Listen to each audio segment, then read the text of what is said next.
पुण्याच्या निवडणुकीत सर्वाधिक चर्चेत असलेलं व्यक्तिमत्व म्हणजे प्रशांत जगताप। मला आठवतंय पहिला दिवस आपला ती भूमिका घेतलेली आणि आज ते सर्कल कुठेतरी पूर्ण होताना दिसतंय। मी अनेक चढ उतार, मी पहिले फेरीत तुम्ही पिछाडीवर होता, धाकधूक सुरू होती, काय धाकधूक बिलकुल नव्हती। सर्वप्रथम मी जे मला वाटतं झी न्यूजच्या सभेमध्ये मी गेलो तिथं सांगितलं तर झी न्यूज काय एक ज्योतिषी आहे का मला माहिती नाही, पण ज्यावेळेस माझ्या मनात सुद्धा राष्ट्रवादी सोडावी लागेल किंवा काँग्रेसमध्ये मी जाईल असं मला नका कधी विचार पण नव्हता केला, तेव्हा झी न्यूजने या संदर्भामध्ये बातमी लावली होती।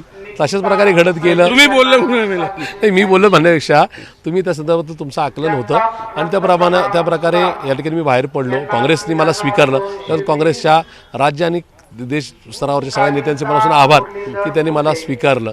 त्याच्यामुळे आज या सगळ्या विजयामध्ये माझ्या वानोडी साळुंखेर प्रभागातील नागरिकांचे मनापासून आभार की प्रशांत जगतापनी पक्ष जरी बदलला तरी विचारधारा बदलली नाही, त्याच्यामुळे प्रशांत जगतापच्या पाठीशी कायम राहिले, त्याबद्दल त्यांचं मनापासून आभार। ही लढाई प्रतिष्ठेची नाही तर अस्तित्वाची होती बेसिकली तुमच्या, मग ही विचारधाराच्या प्रतिष्ठेची होती। जर आज तुम्ही हरला असतात तर पुरोगामी विचारधारा हरली की काय असा एक आरोप झाला असता किंवा तसं वातावरण निर्माण केलं गेलं असतं। असं आहे की ज्या दिवशी मी पक्ष सोडला त्याच्या आदल्या दिवशी खूप मोठ्या नेत्यांबरोबर माझी चर्चा झाली होती आणि तिथं माझी काही लोक थट्टा करत होते, अशी काय आयडियोलॉजी वगैरे काही राहिलेली नाहीये। या ठिकाणी पैसा, सत्ता आणि सत्तेतल्या पक्षावर राहणं हाच काही विजयाचा आधार होता, अशा प्रकारे मला थट्टा केली जाते। पण त्या थट्टेवर सगळ्यांनी मात करण्याचं काम हे माझ्या मतदारांनी केले, माझ्या पाठीराख्यांनी केले। राज्यातल्या तमाम तरुण पिढीचा मला आभार। तुम्ही जर सगळा ॲनालिसिस केला, माझी जुनी पार्टी पण ते ॲनालिसिस करेल, तर माझ्या बाबतीत ज्या काय नका युट्यूबर्सनी किंवा सगळ्या नका सामान्य कार्यकर्त्यांनी मतदारांनी जे लेख लिहिले, आर्टिकल्स लिहिले, पाठीमध्ये व्हिडिओज केलेत, रील्स केले, त्याच्यामध्ये तरुणाई जास्त होती। त्यामुळे आयडियोलॉजी कालही जिवंत होती, आजही आणि उद्या सुद्धा राहील। ह्या सगळ्या पक्षातल्या नेतृत्वाला किंवा सगळ्या पक्षातल्या मंडळींना तो एक संदेश आहे की प्लीज आयडियोलॉजीच्या संदर्भात कॉम्प्रोमाइज करू नका। आयडियोलॉजी शिवशाहू फुले आंबेडकर विचारधारा, काँग्रेसी विचार किंवा नेहरू गांधीजींचा विचार हा कायम या देशामध्ये जपला जाईल।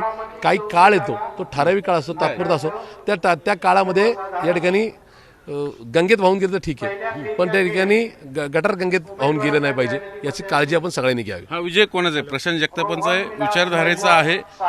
हा फक्त माझ्या मतदारांचा आणि विचारधारेचा विजय। प्रशांत जगताप खूप छोटा होता, छोटा आहे, उद्याही छोटा राहील, पण विचारधारा मोठी राहील। तुम्हाला पाडण्यासाठी अनेक मोठमोठ्या नेत्यांनी प्रयत्न केले, अगदी तुमचंच तुतारी चिन्ह घेतलं गेलं, काय आठवण आहे का माझ्यासमोर तुतारीचा नका उमेदवार येईल हे मी अपेक्षा ठेवलं होतं, पण तो उमेदवार येण्यासाठी कोणीतरी मोठे नेते नाही का त्या ठिकाणी माझ्या समोरच्या उमेदवाराला कॉल करतील, प्रशांत जगतापला आम्हाला पाडायचे, तुला कसली ताकद पाहिजे ते सांग, तुला पैसे देते, ज्यांनी कोणी केले असेल त्यांच्याबद्दल पण आदर कायम राहील। असं आहे की मी 26.5 वर्ष तिथे निष्ठेत राहिलो, अगदी घर घाण ठेवलं आपलं स्वतःचं, त्या ठिकाणी आपल्या कुटुंबाला बाजूला ठेवलं, व्यवसाय बाजूला ठेवला, त्याच्यामुळं त्याच्यावर राग नाही, नाराजी नाही, अशा आठवणी इतरांसाठी त्या मार्गदर्शक ठरतील की या ठिकाणी आपण नेमकं काय करायचं, आयुष्यामध्ये कुठली प्राथमिकता असली पाहिजे असं नका ठरवण्यासाठी, त्या सगळ्या गोष्टींसाठी माझ्यासाठी आलेला अनुभव हा सगळ्यांसाठी थरारक नक्की राहील। तुम्ही जिंकले असते तरी आईंचं थोडक्यात अजून आई जिंकली असतं आणखी बरं झालं असतं, पण या ठिकाणी विषय असा आहे की 16 दिवसातच नवीन चिन्ह घेऊन जायचं होतं, समोर पैशाचा पाऊस होता, त्याचबरोबर एकूणच नाही का सगळी साधनं होती। अशा परिस्थितीमध्ये मतदारांनी 2 विजय काँग्रेसचे दिलेले आहेत, 2 पराभव झाले, त्या 2 पराभवाचं प्रचंड दुःख आहे, पण शेवटी जनता जनार्दन श्रेष्ठ आहे, त्यामुळे जनतेला त्या संदर्भात मला काही फार काही बोलायचं नाही। हा दोन्ही निकाल म्हणजे जय आणि पराजयाचा दोन्हीचा निकाल हा मी नम्रपणे स्वीकारतो। आता एकूण निकालाचे ट्रेंड पाहिले तर भाजपच पुन्हा सत्तेत येईल असं दिसतंय, मग आता तुम्ही सभागृहात असणार आहेत, ऑब्व्हियसली विजय झालेले आहेत, मी विरोधकांचा किल्ला कसा लढवला? विरोधकांचा किल्ला जोमाने लढवला जाईल। मी पुन्हा एकदा सांगतो, माझा परिसर असेल, माझा मतदारसंघ असेल, पुणे शहर असेल, पुणे जिल्हा असेल, राज्यात काँग्रेस आणखी मजबूत करण्यासाठी प्रशांत जगताप अहोरात्र कष्ट करेल।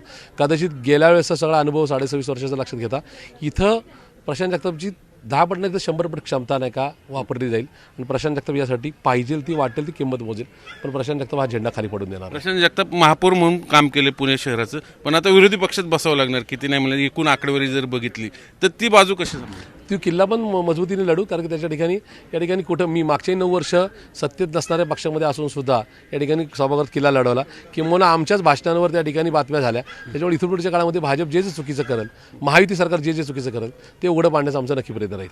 तर हे होते प्रशांत जगताप यांनी सांगितलं, मी जिंकलोय, हा विजय माझ्या मतदारांचा आहे, त्यामुळं सत्तेत कोणी असो मी मात्र माझी भूमिका बजावणार, आणि ज्या विचारधारेसाठी मी राष्ट्रवादी सोडली आणि काँग्रेसमध्ये दाखल झालो हा विजय हा त्याच विचारधारेचा आहे। व्हिडिओ जर्नलिस्ट नितीन सालबोर, सचनाब मुंदे, झी मीडिया, पुणे।